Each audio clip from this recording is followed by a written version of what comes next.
Hello everyone, welcome to our channel team made. तो आज हम जानेंगे कुछ एनाटॉमिकल टर्म्स के बारे में। ये टर्म्स को जानना क्यों इम्पॉर्टेंट है, क्योंकि ये आपके एनाटॉमी में भी और सर्जरी में भी आपको यही टर्म्स लेके ही आपको डिनोट करना होगा कोई भी रीजन में कोई भी डिफ़िकल्टी है तो। क्योंकि एनाटॉमी में ऑलरेडी इतने सारे स्ट्रक्चर्स है, तो ये टर्म्स देने से ना हम ज़्यादा स्पेसिफिक होके बोल पाएंगे कि दिक्कत कहाँ पे है। अब फॉर एग्जांपल किसी को एब्डोमेन में पेन है, तो ऐसे क्या एब्डोमेन खुद 9 क्वाड्रेंट्स का है, तो आपको नहीं पता चलेगा कि एक्चुअली उसको पेन कहाँ पे है। पर अगर आप एक पॉइंट लेके बोलो, जैसे अम्बिलिकस या फिर जो नावल है उसके सुपीरियर 2 सेंटीमीटर या लैटरली 2 सेंटीमीटर, तो उससे एक आइडिया लगता है कि अच्छा इस चीज़ की वजह से दिक्कत हो सकता है। तो इसीलिए टर्मिनोलॉजिस्ट का होना बहुत ज़रूरी है। तो पहला टर्म है सुपीरियर। सुपीरियर को क्रैनियल भी कहते हैं। सुपीरियर का मतलब है टुवर्ड्स द हेड। तो कुछ भी जो अपर पार्ट को डिनोट कर रहा हो या फिर अवर्ब जो कि हेड के आसपास हो उसको बोलेंगे सुपीरियर। और उसका अपोजिट है इन्फीरियर, मतलब कॉर्डल। कॉर्डल तो वैसे ये टर्म टेल्स के लिए है, पर ह्यूमंस में क्योंकि टेल नहीं होता, तो जो भी अवे फ्रॉम द हेड होगा, मतलब बिलो के रीजन में होगा टुवर्ड्स द लेग, उसको हम बोलेंगे इन्फीरियर।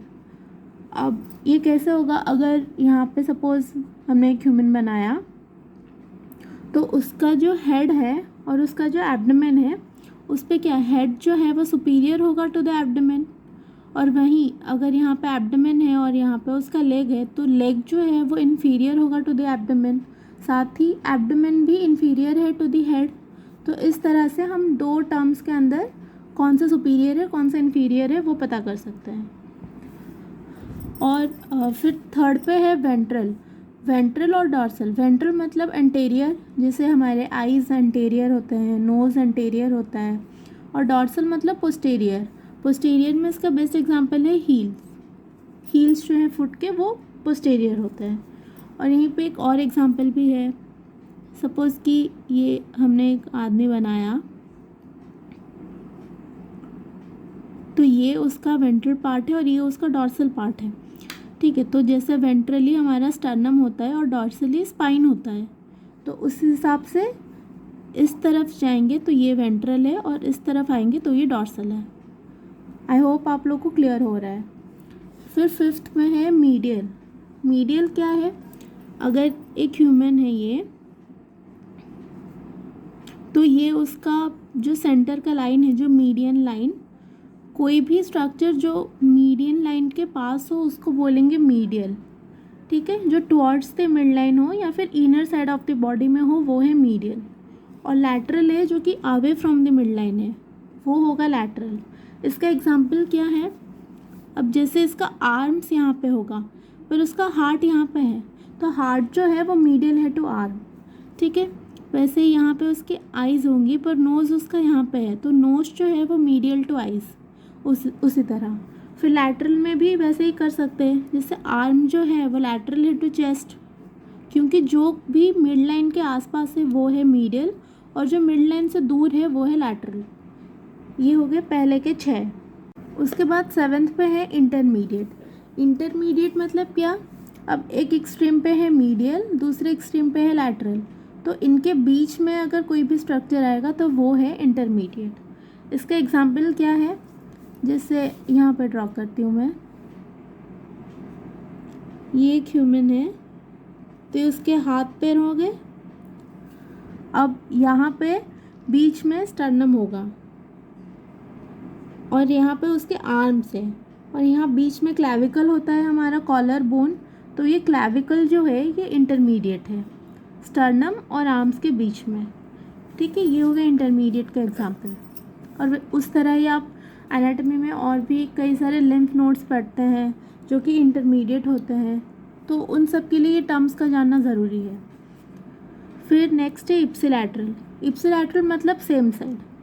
अब जैसे कोई भी अब स्ट्रक्चर, जैसे ये हमारा ईसोफेगस, ये स्टमक और ये स्मॉल इंटेस्टाइन, और यहाँ से शुरू होगा लार्ज इंटेस्टाइन, तो ये ऐसे आता है, तो ये ascending portion of the large intestine, ये ट्रांसवर्स और ये डिसेंडिंग पोर्शन है। और यहाँ पे लिवर होता है और यहाँ पे स्प्लीन होता है और बीच में स्टमक होता है। तो इससे क्या पता चलता है कि ये जो असेंडिंग पोर्शन और लिवर ये दोनों इप्सिलैटरल है, क्योंकि ये दोनों सेम साइड पे हैं। उसी तरह से स्प्लीन और जो डिसेंडिंग कॉलन ये दोनों इप्सिलैटरल है। कॉन्ट्रालैटरल मतलब क्या? कॉन्ट्रालैटरल मतलब अपोजिट साइड। ठीक है, इजी है। अब अगर यहाँ पे स्प्लीन है तो ये स्प्लीन और ये असेंडिंग पोर्शन ये दोनों कॉन्ट्रालैटरल साइड पे है। ठीक है, और ये स्प्लीन और ये जो गल ब्लैडर, लिवर के नीचे गल ब्लैडर होता है, ये स्प्लीन और ये गल ब्लैडर कॉन्ट्रालैटरल है। तो इस तरह कोई भी दो चीज़ जो अपोजिट साइड में है वो कॉन्ट्रालैटरल, और अगर सेम साइड में है तो वो इप्सिलैटरल। अब आते हैं प्रॉक्सिमल। प्रॉक्सिमल मतलब closer to the origin of the part. अब ये मान लो ये एक इंसान है, ये उसका शोल्डर जॉइंट है, ये उसका एल्बो जॉइंट है और ये उसका रिस्ट जॉइंट है। अब उसका जो रिस्ट जॉइंट है ना, ये प्रॉक्सिमल है to the elbow joint, but ये डिस्टल है टू द शोल्डर जॉइंट। मतलब ये रिस्ट जॉइंट का अगर हम इसको रेफरेंस लेते हैं तो ये जॉइंट उसके पास है, पर ये जॉइंट उससे दूर है। तो जो पास होगा वो प्रॉक्सिमल और जो दूर होगा वो डिस्टल। ठीक है, प्रॉक्सिमल मतलब क्लोज़र होगा, जो भी हम ओरिजिन ले रहे हैं जो भी साइड को, उसके जो क्लोज़र है वो प्रॉक्सिमल, और उससे जो फार में है वो है डिस्टल। ठीक, उस तरह अगर पैर में भी लेंगे, अगर ये थाई जॉइंट हुआ, ये नी जॉइंट और ये उसका एंकल जॉइंट, तो उस तरह से ये नी जो है ये डिस्टल है थाई से, क्योंकि थाई ज़्यादा प्रॉक्सिमल है, तो नी जो है वो डिस्टल है। ठीक है, तो और ये इसी तरह से जो पास में है वो प्रॉक्सिमल और जो दूर है वो डिस्टल। अब उसके बाद 12th नंबर पे है सुपरफिशियल। सुपरफिशियल मतलब जो कि नियर सरफेस होगा, जैसे स्किन हो गया, तो स्किन सुपरफिशियल है। पहला लेयर जो है वो स्किन का है, उसके नीचे मसल्स का लेयर है। तो स्किन का जो लेयर उसको एक्सटर्नल भी बोलते हैं और वो सुपरफिशियल भी है, और उसको पेरिफेरल भी बोलते हैं। जो एक्सटर्नल लेयर है उसको पेरिफेरल भी बोलते हैं। फिर है डीप। डीप मतलब जो इंटरनल लेयर्स हैं, जैसे स्केलेटल मसल ये डीप है टू द स्किन, जैसे लंग्स, लिवर, ये सब हमारे स्किन के डीपली प्लेस्ड है।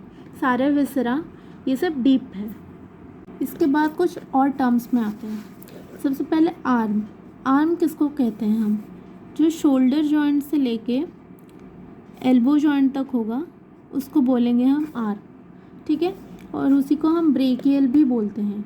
तो ब्रेकियल रिलेटेड आप जो भी पढ़ोगे, जैसे ब्रेकियल आर्टरी, तो समझ जाना कि वो आर्म जो है वहीं पे उसका कोर्स है। फिर सेकंड में है फोर आर्म। फोर आर्म कौन सा होगा? फोर आर्म होता है जो एल्बो से लेके रिस्ट तक होता है, रिस्ट जॉइंट तक, वो होता है फोर आर्म। उसको एंटी ब्रेकियल भी कहते हैं। ये ब्रेकियल और ये एंटी ब्रेकियल। उसके बाद है क्यूबिटल।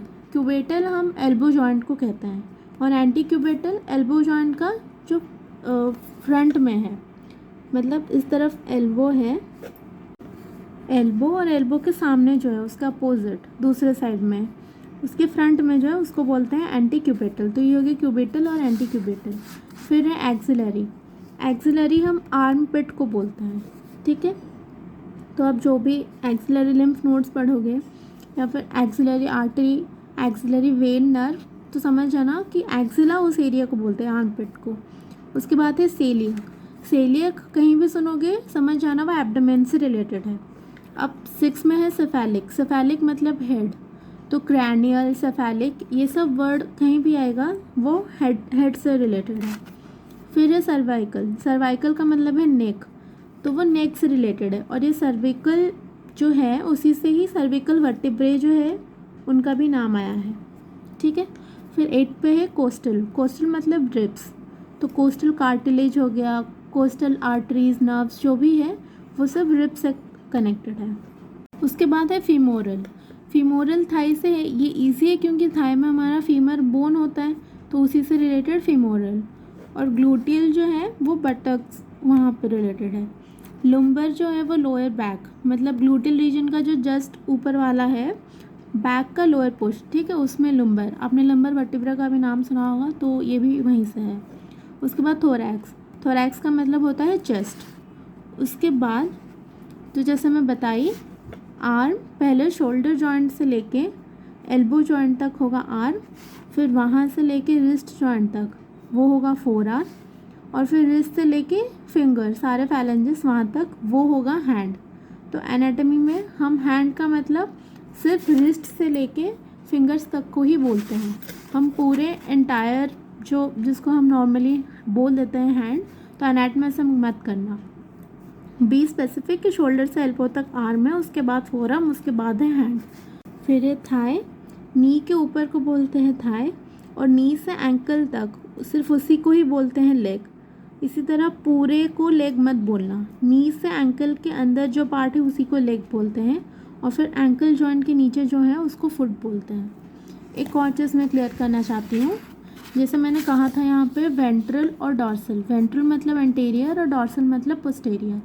ठीक उसी तरह हैंड का जो ये वाला पोर्शन है इसको हम डॉर्सम कहते हैं। ठीक है, ये डॉर्सल पोर्शन है, डॉर्सम। और जो पाम को फेस करता है उसको हम पामर बोलते हैं, उसको वेंट्रल नहीं बोलेंगे।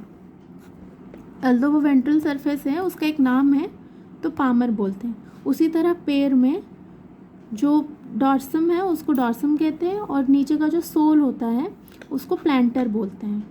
ठीक है, तो जो डॉर्सल साइड है उसको डॉर्सम ही बोलते हैं। बस इधर हैंड में पाम के साइड को पामर और उधर सोल के साइड को प्लांटर बोलते हैं। तो इतना चीज़ आपको ध्यान में देना है। एक और वीडियो मैं बनाऊंगी जिसमें मैं बॉडी के जो कट सेक्शंस हैं उस पे सारे कौन से प्लेन्स में कट करते हैं हम, उस पे होगा, और साथ ही थोड़ा और जॉइंट मूवमेंट्स के बारे में बताऊंगी। तो थैंक यू फॉर वॉचिंग, और आपको कोई भी डिफ़िकल्टी हो या कुछ भी नहीं समझ आया हो तो आप कमेंट कर सकते हो, मेल आईडी है वहाँ से भी कांटेक्ट कर सकते हो। और अगर यूज़फुल लगा तो लाइक करना, शेयर करना, सब्सक्राइब करना। Thank you.